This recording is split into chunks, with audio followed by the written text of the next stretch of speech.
Hello, and welcome to another NBA Slate review for November 26th, Wednesday.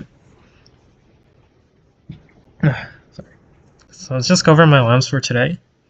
So in my video, I mentioned Chris Middleton, and that worked out in a huge way. He had almost a triple-double, 42 fantasy points at 4,400, low ownership, and gave incredible leverage over Chalk Cam Whitmore. So yeah, that worked out great. And then I mentioned with Keyshawn George getting ruled out that I was a lot higher on the Washington guys, that being CJ McCollum and Bilal Coulibaly. McCollum absolutely smashed. Coulibaly was like smashing in the first quarter and that did nothing for the entire rest of the game. So that kind of sucked a little bit, but yeah. And then a lot of my Wizard stacks were paired with Hawks guys, like especially Jalen Johnson, so that kind of sucked because the Hawks just couldn't do much of anything. And then I was pretty high on Austin Reeves. He was one of my highest owned mid-range guys. And the next two being like Grimes, Drummond. He just got a massive blowout in that game for some reason. And then Jalen Suggs, who was smashing and then got ejected. And Anthony Black smashed for no reason. But yeah. That's my second top lineup. So if the Sixers could keep the same competitive, if Grimes had like a normal game, I don't know what's wrong with Grimes right now, man. Like he's broken or something. Like if the Sixers could do anything, like this lineup would have been way up there. But yeah. So yeah, and then today I just fucking played what's his face.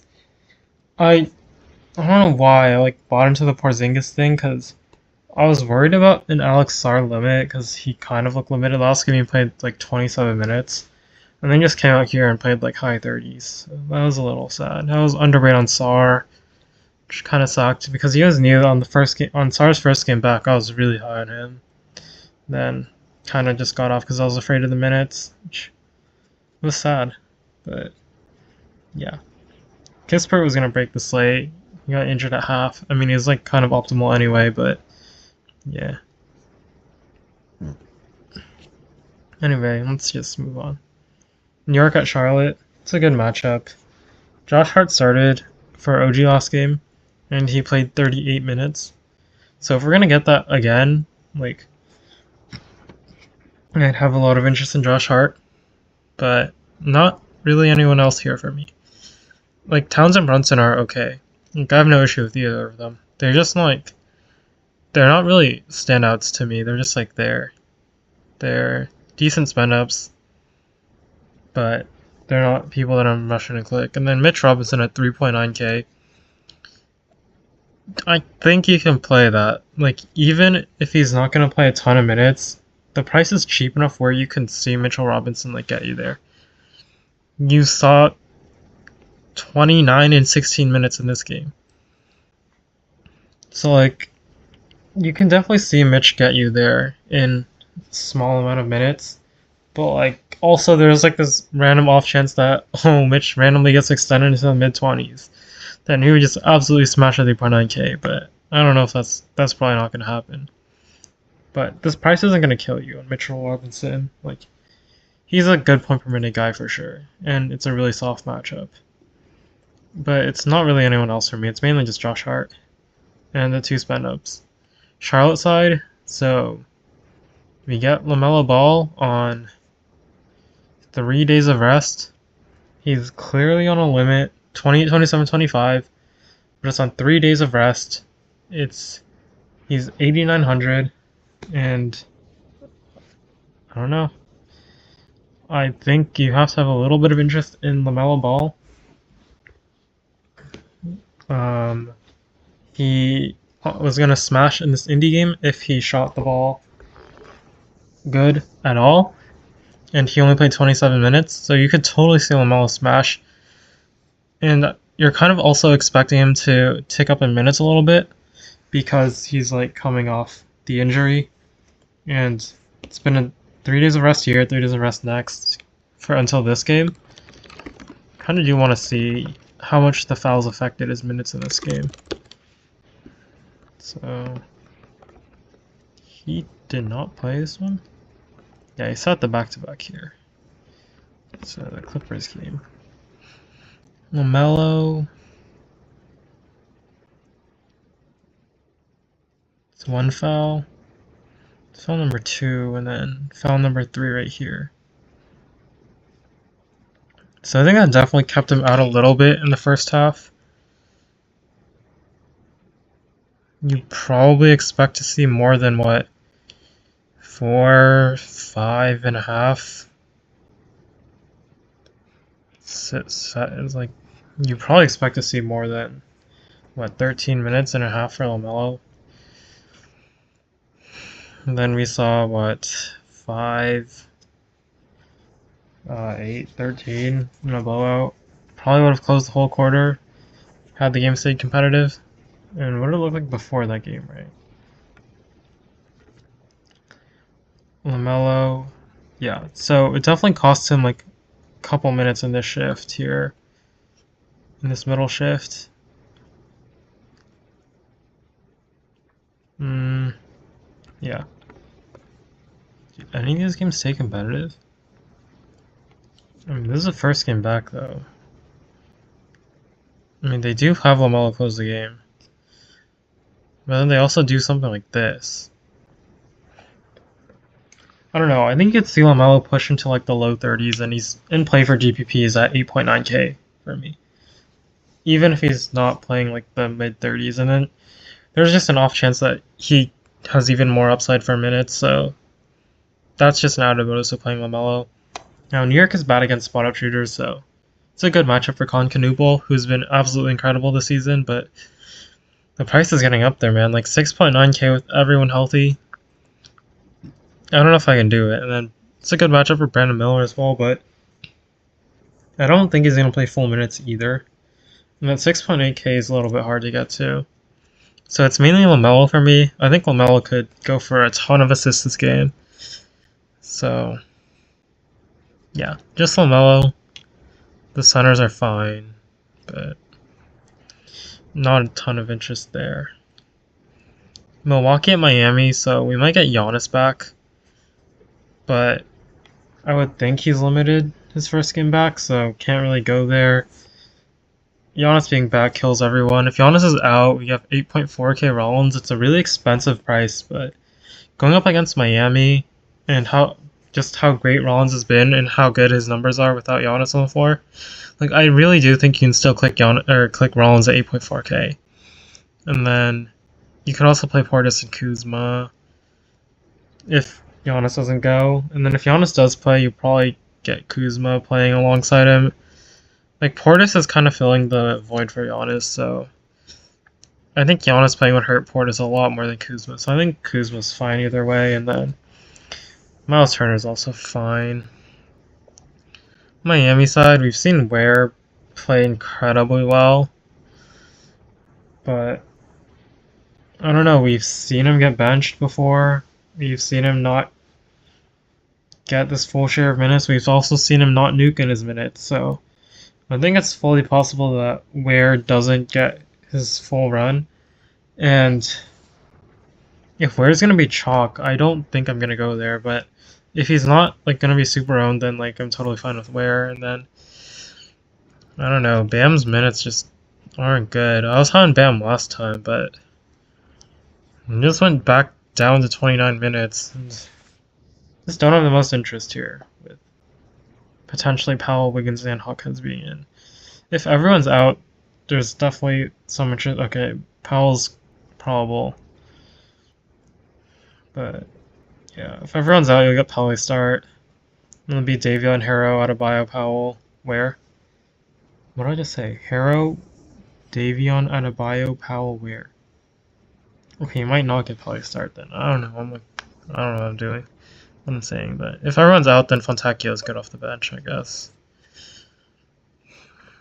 And then if everyone's in,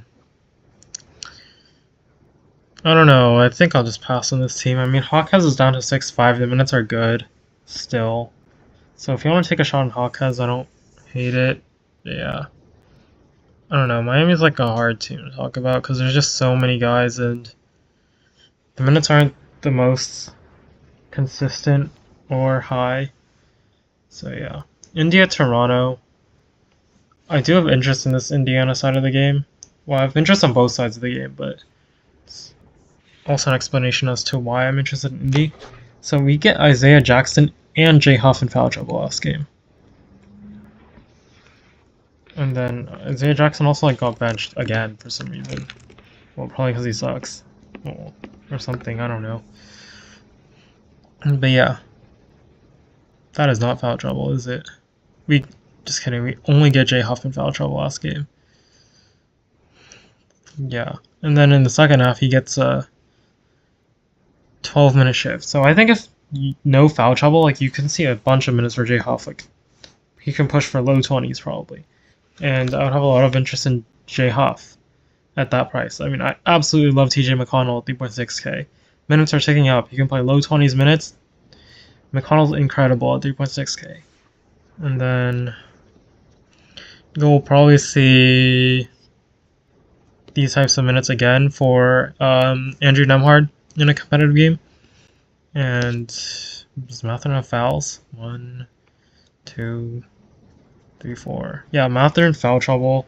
I think you can expect something similar to what Nemhard's getting in a competitive game.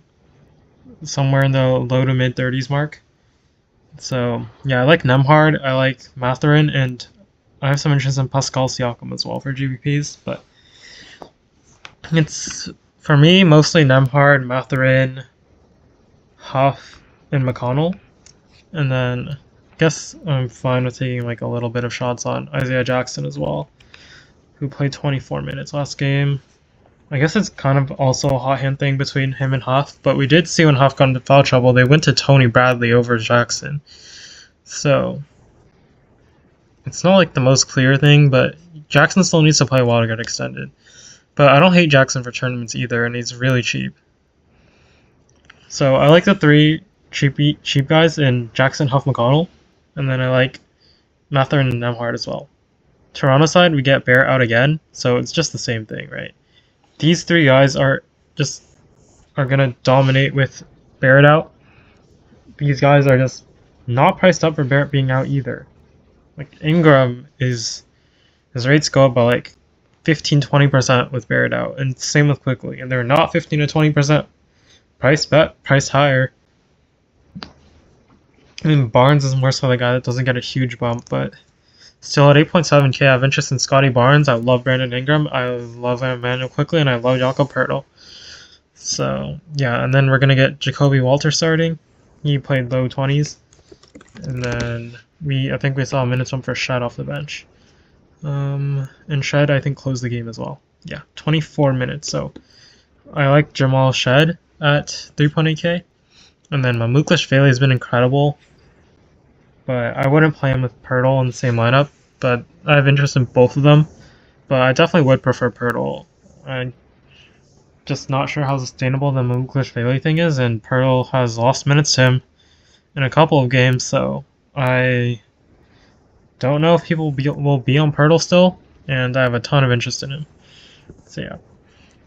Like Jakob Poeltl, like the other spend ups and Barnes Ingram Quickly. And I like Shed as well.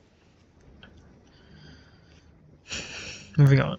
Minnesota, Oklahoma City. Not a great matchup here, but yeah, I don't know. Might just pass on this team. It's Ant, if I'm clicking someone, Ant or Randall. They'll play huge minutes in a competitive game. Like, they'll push 40, so I think Ant and Randall are fine. And then OKC side, this team has just been in blowout after blowout. I think this is one game where the game might stay competitive, and you'll see the main guys push for a little bit more minutes. So from that perspective, I like Shea, I like Chet, I like Hardenstein. And then Kaysen's okay as well, I guess. But I don't know if you have to go there. So that's the top three guys on OKC for me. Memphis at New Orleans, you get Edey questionable, and then everyone else is in. Can't really click any of the guys outside of Jaren or Edey, just because of them being priced up with Jaren out. But I don't mind Edey at 6.2 if he plays, and I don't mind Jaren either at 7.8k, but I don't know. They're just this Memphis team is just a disaster. So yeah, and then I guess Coward's fine, but he's not been great lately. New Orleans, I mean Zion just burned everyone at 8-1. The peripherals were so bad. Like he scored 29 real life points, but 1 rebound, 2 assists. So I mean, I have no issue going back to Zion in another great matchup. And then Derek Queen. If people are going to be out on him because of the price increase and he got benched last game from EC, I have some interest in Derek Queen. And then Fears and Alvarado, same thing for me. One or the other. They both look good if they get extended. We saw Alvarado finally get extended last game and he absolutely smashed. So yeah, it's mainly Zion for me here, and it's Derek Queen if he's low owned. Yeah. Houston at Golden State. So for Houston, we have Durant out, Easton out, Adams out. I think we saw this last game, and we saw some guys enter the rotation. Yeah. We saw... Okay, Adams was in. So we should get a minutes one for, like, Capella here as well. At the min price, he's definitely in play. So we saw starters of Şengün, Thompson, Jabari Smith, Okogie, and Reed Shepherd. So I like Reed Shepherd as a starter. He was on pace to play a ton of minutes. That is -6 to blow out. So he was on pace for 33 minutes as a starter. All the starters are on pace for huge minutes. Okogie was going to play 33. Jabari Smith was going to play 35. Amen Thompson was on pace for 40. And Şengün for like 38. So I like all the starters. Şengün, Amen, Jabari, Reed, and Okogie. I think I prefer Amen to Şengün. But it's close. And I like Reed Shepherd for tournaments. And then off the bench, you'll see... I mean, Aaron Holiday got extended because of the blowout. And I guess he also closed over Reed Shepherd. But you can definitely see like low 20s for Aaron Holiday. And I guess he's in play at 3.6k, but the rest of the bench can't really get to. So it's mainly, well, I just like all the starters, and then you can take darts on Holiday and Capella. For Golden State, this team's just, no. Like, sure, play stuff if you want, but no. Yeah, and then we get into San Antonio. No. I mean, Vassell's a little too cheap, I think. And you can play Keldon in tournaments. You can play Sohan in tournaments. You can play Olynyk in tournaments, but you're really grasping at straws here. Like, there's no guy that looks really good, and especially if Dylan Harper plays, like, it's really hard to get to anyone here. Fox is just too expensive. And yeah, but the Portland side's a little more intriguing. So we have Shaedon Sharpe questionable. I kind of think he plays. So we let starters of Tumani Kamara with Donovan Clingan, Denny Avdia, Shaedon Sharpe, and one of Grant or Sissoko. Yeah, not much to say here. Starters are gonna play big minutes. I'm interested in Danny and Clingan for tournaments, and Kamara's fine, I guess, but not a lot of interest on Portland either. Now, this is like the late night hammer, Phoenix and Sacramento. So we have Jalen Green out, Grayson Allen out, Ryan Dunn out. So last game, we saw Colin Gillespie play 29 minutes. We saw Dylan Brooks play 32. Booker played 38. And then Mark Williams, 29. And then I think Goodwin's the guy that's getting Grayson's minutes, and then Royce is okay as well. But I don't know. I feel like Jordan Goodwin has overperformed, although he is a good point per minute guy. 5.4k is more so just like okay. Dylan Brooks, I can't buy that price. Gillespie is like kind of the same as Goodwin. They're good point per minute guys, and they're playing okay minutes, but like their prices are just up there. And then I have a ton of interest in Mark Williams. It's a great matchup. He's playing against what? Like, I don't even know who the Kings are playing. Like, do they start Keegan at the 5? Like, no, Eubanks. Like, he's gonna play against like some shitty dummy. The thing is, like, you could maybe see Mark Williams get played off if they go small, but I mean, I think Mark Williams is pretty interesting here, and then I have interest in Booker for tournaments. Now, Sacramento. This team is just criminally priced. So we saw Keegan Murray come back. Like, Keegan is clearly not limited. He played 44 minutes last game, which included overtime. But yeah, Keegan is just playing a ton. He is not playing the center, though. That's Achua for the most part. Yeah. So Keegan is just playing a ton. The minutes are really good on him. What's the price? 6.6k. I mean, that's not easy to get to, but he's going to play a ton, I guess. I don't know. It's not the greatest. I mean, Westbrook, the minutes aren't good either. But you could definitely see him get extended if he's playing well. Same thing with like Levine and DeRozan. The minutes don't have to be there. We saw Levine not even playing overtime. We saw DeRozan only get 26 in regulation. But like, if any of these guys get extended, like, they'll absolutely smash at these prices. And then we have 4 for Malik Monk. You have to have interest there. And then Precious Achua played 29 minutes. So 4.3k, I have interest in Achua.